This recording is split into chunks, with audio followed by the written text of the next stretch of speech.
even though this is not a Haverford video, although I'm going to have a thumbnail that has the Haverford on it, because this doesn't really start a simmering of any kind at this point in Bryn Mawr. Or it kind of does, but not the simmering of the organizers starting to mobilize. It's more of a simmering of the school actually trying to put in some of the stuff, or talk about putting in some of the stuff that the open letter requests. We're not going to cover that in this one. This video, I just want to read Cassidy's response to the open letter, just so it's within this archival storytelling of this entire event. So on July 1st, same date that Wendy sent out her response, it reads, "To the authors of the open letter, we write to provide an institutional-specific response to the open letter to the bi-college community. We respond here to each enumerated point, although not in the order presented, to better reflect the coordinated actions that will follow. We frame this response with a few comments. We recognize and deeply appreciate the thoughtful work that went into creating the open letter, as well as acknowledge the painful experiences and the hope for improvement it reflects. We also affirm that this moment in history calls for us to come together urgently to redress racial injustice, including and especially at Bryn Mawr College. As we carefully read the open letter and listen to students, faculty, staff, and alumni, we hear and are pained by the experiences of racism in our community. On behalf of the college, we apologize for the harm that students of color, especially Black students, have experienced at Bryn Mawr because we have not taken enough focused and effective action to address racism on our campus. We are not yet the Bryn Mawr we aspire to be. We are deeply saddened to know that when Black students and alumni think about their Bryn Mawr experience, whether it was 30 years ago or last year, they remember the ways that they have felt disrespected, mistreated, or ignored on our campus. We are deeply sorry, and we are committed to continuing and increasing our collective action against racism. It is clear that we all share the goal to make Bryn Mawr a place where Black students can thrive. We also agree that, in order to achieve this, we need to acknowledge the racism in the structures of our institution and in individual behaviors, and we need to dismantle it at all levels. Indeed, this has been a particular mission-inscribed and institutional-wide focus of Bryn Mawr in recent years, building on work that certain dedicated members of the community have been doing for decades. While this work has been done in good faith, we also agree that where we are at present is not acceptable. The structural and ongoing change is needed, and that this is an important moment of transformation. We embrace the opportunity to do this work. We are galvanized by the call to translate our individual, deep-rooted feelings of care and commitment into greater collective action, engaging the community across the roles and shared governance in order to make Bryn Mawr College better. We are also hopeful because many of the priorities identified in the open letter align with initiatives the college has already launched. We honor this work that has been done, particularly by our Black students, alumni, faculty, and staff, and we are determined to build on it and learn from it as we move forward. We will also, as a community, take both new and intensified actions against racism. With senior staff and the diversity leadership group, I commit to leading continued action to transform Bryn Mawr. It is important to note, however, that presidents and campus leaders do not have the authority to simply decree change. The president's role as a leader is crucial, but many forms of leadership and engagement are necessary to make change in an institution with shared governance that includes the boards of trustees, faculty, staff, and students. This means that some actions needed to be reviewed or voted upon by faculty, staff, students, and/or trustees before they can be adopted. The institution is stronger for this shared governance, but it does require accountability and coordinated action by the whole community to enact change. Similarly, and very importantly, change-making cannot be the primary responsibility of our Black community members, even as white people need to listen to and be guided by Black, Indigenous, and people of color colleagues and students. Therefore, dialogue and courageous conversations must be an ongoing part of our actions. We strive to plan and act with focus and follow through, reflecting on the impact of our actions each year to create systemic change that is meaningful and sustainable. We will soon invite the full community to participate in open forums set for at least 2 dates in July to begin to engage in this dialogue to prioritize collective actions for the coming academic year and beyond, within a shared institutional framework with clear mechanisms for accountability. We understand that not all community members have access to remote participation, so we will continue these conversations in the fall as well as explore other avenues for input. Actions that require faculty committee review or voting by students, faculty, staff, or trustees will be addressed during the upcoming academic year. That is another point to kind of keep in mind here. They did sort of mention the between here and there that Bryn Mawr experiences, where they do have these, like, they have a few meetings that occur in the summer, and then there's a few that occur early fall, I think mid-September or so.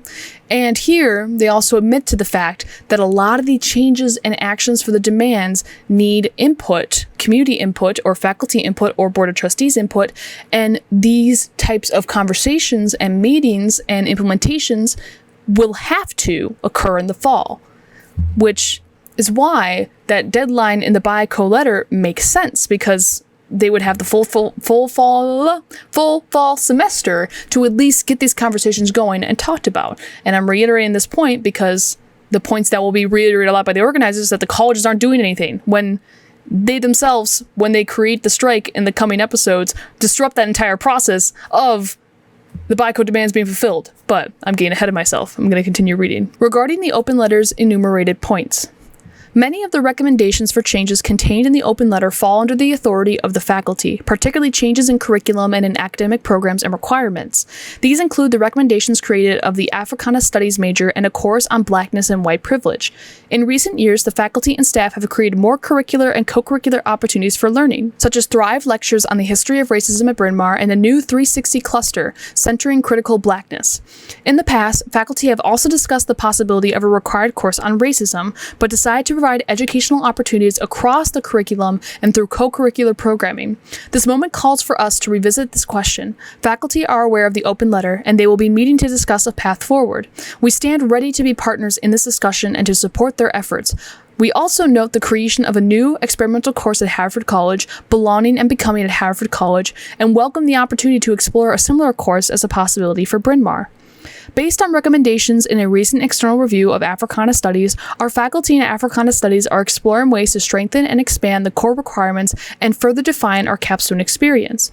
The program is well poised to develop a major given the breadth of the research and teaching expertise of several new faculty who have joined the program in recent years in such areas as poetry and prose, dance, urban education in the U.S., and migration patterns and development in East and West Africa. Faculty are planning to discuss this fully in the fall. We agree that hiring Black faculty and faculty of color is critical to our excellence. It is important to underscore the progress that Provost Mary Osirum and the faculty have made in this area. The percentage of faculty of color has increased from 19 to 30% between 2015 to 2016 and 2019 to 2020. This is a substantial change given the small number of searches each year, and we agree that it is not enough. We hear clearly the feedback that some students go through much of their Bryn Mawr career without being taught by a faculty member of color, and particularly a Black faculty member. In addition, we know that Black members of our faculty and other faculty members of color do disproportionate work in our current environment supporting and mentoring Black students as a part of addressing structural racism in our institution. In the 2019-2020 Report on Diversity, Equity, and Inclusion Framework for Action, we recognize in particular that we need to do better in STEM fields. We have identified this as an institutional priority for the coming year. To that end, it is critical that we increase the size of faculty applicant pools in STEM. So beginning this fall, we will expand our existing network and outreach. All faculty searches will be advised more broadly. Those specifically in STEM fields will be advised with the Black Doctoral Network, in which we are now an institutional member of, and the Society for the Advancement of Chicanos/Hispanics and Native Americans in Science, SACNAS, as well as with other organizations. In addition, all search chairs will increase the direct outreach to HBCUs and Hispanic serving institutions offering doctoral programs. This fall, we will also identify efforts to engage student representatives and students' input in all of our searches. We are mindful that we cannot stop with recruiting faculty of color. We need to make sure that we create an environment where faculty of color can thrive and are not overwhelmed by invisible labor. The provost and the committee on appointments, the faculty committee that oversees the faculty hiring, tenure, and promotion, have been reviewing and teaching evaluation forums in an effort to reduce racial and gender bias in the content and structures of the teaching evaluation process. At the same time, we are reworking the form to address the importance of faculty creating inclusive classroom environments in which Black and other students of color can thrive. The community has also been discussing ways to recognize work that is currently invisible labor in the review and tenure and promotion. This committee work is scheduled to be completed by June 2021. We are deeply committed to the success of students in STEM. A group of faculty and staff have been planning a summer program similar to the one recommended in the open letter, informed by study and of successful programs throughout the country. These programs require significant resources resources to be done. We have already applied for funding from the National Science Foundation and are in active fundraising conversations with individual donors to support this program. We aim to begin this program in summer of 2021. We are aware that Black students, faculty, and staff experience structural racism on our campus as well as individual acts of racism, including frequent microaggressions. We understand that these acts inflict harm and those harms can accumulate. We hear the calls for mandatory training, and we will review and improve our training on faculty searches, student advising, creating inclusive classrooms, and decolonizing the syllabus.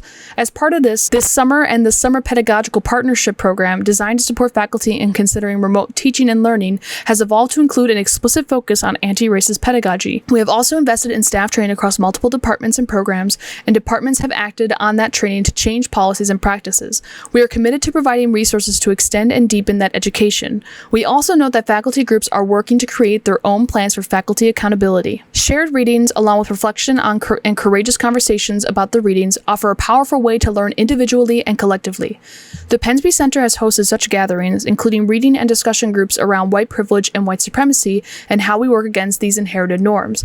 They have also hosted more informal discussions in partnership with other departments. In the open forum, we will explore how we can incorporate common readings or other shared experiences into campus events and gatherings, such as the resources provided by Academics for Black Survival and Wellness, in which a number of Bryn Mawr and Haverford faculty participated in last week. Common reading should also be part of ongoing training and could be part of the Community Day of Learning as a shared experience. Over the past several years, Campus Safety in particular has invested in regular anti-bias training. Officers have worked to focus on a mission of safety versus policing and to understand the complexities and difficulties of dealing with campus safety for Black and brown students or guests.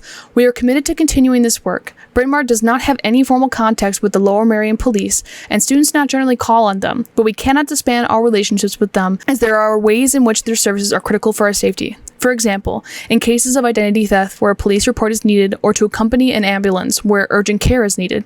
We also cannot categorically refuse to hire former officers, many of whom may be seeking and working towards change. We and Campus Safety are aware of the larger national issue of police violence and the prison system, and we cannot ignore that larger context as we continue to improve our practices to ensure that all community members, especially community members of color, feel safe. This open letter makes several requests for funding. We are aware of and need to continue to learn about the financial challenges students face and the ways in which financial barriers impede thriving. We are committed to increasing funds, like the Dean's Emergency Funds, that address individual students' needs. We have increased pragmatic support, including an increase in funding to the ECC, and we look forward to identifying additional avenues for effective use of resources to support programming for student groups. We also have heard the call to our college resources to support other nonprofits and groups. We are eager to use our resources to impact racial justice beyond our campus and to do so in ways that are in keeping with our educational purpose. We recently announced the inauguration of a racial justice fund. Its intent is to invest college resources, both money and time, to support faculty, students, and staff in making meaningful impacts in our community and in organizations of change. Community members will have the opportunity to help shape the use of this fund, which will be available starting in September. We look forward to better recognizing and supporting Bryn Mawr College with local and national communities. We welcome the opportunity to take a different approach to Black History Month. Beginning this upcoming academic year, we will initiate official college recognition of the month, provide administrative leadership to ensure full institutional support, and establish a clear, dedicated budget for celebrations and speakers. We would be remiss to not express gratitude for the ways that the Graduate School of Social Work and Social Research has been a leader in providing programming for Black History Month and for including the undergraduate college in these opportunities. We are also grateful to the undergraduate student groups that have partnered in bringing many excellent speakers and programmers to campus.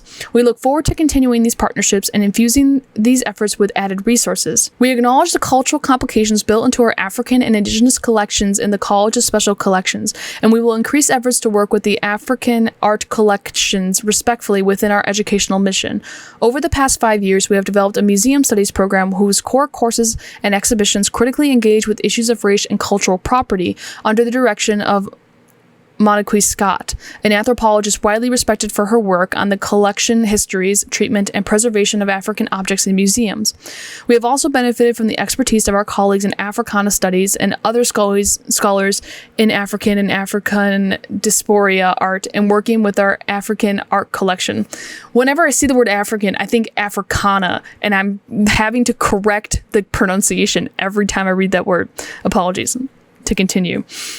Moving forward, we will continue our current practice of seeking information from donors about the sources of African art and artifacts, as well as other cultural objects to be added to our collection, and expand our knowledge of the previously acquired collections.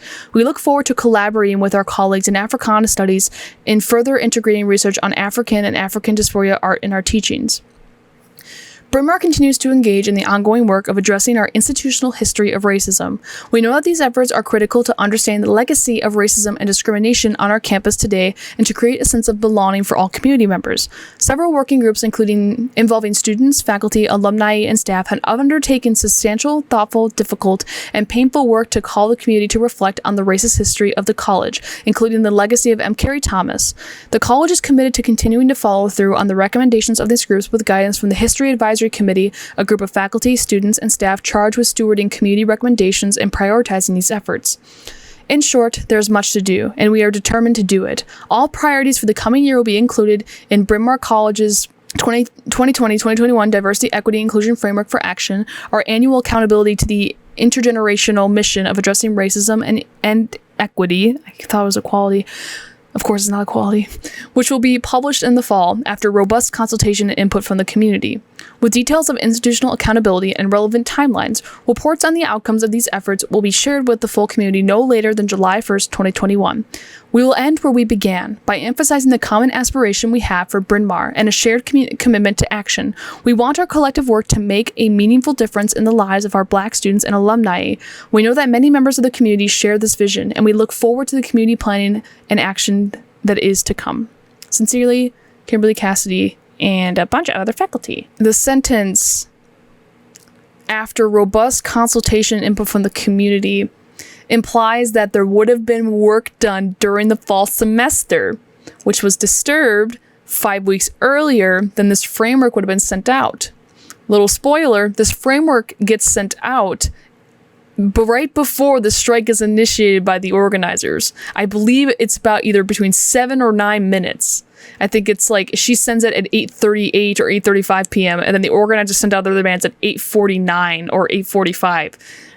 It's down to a minute. That is the response to the letter. And there will be a video at the beginning of the Swarthmore situation that will discuss the little events that did happen between this letter and the coming Bryn Mawr thing, because I want to push it back a little bit because I want Haverford to be discussed and to kind of be explored before we go into that. So there's that.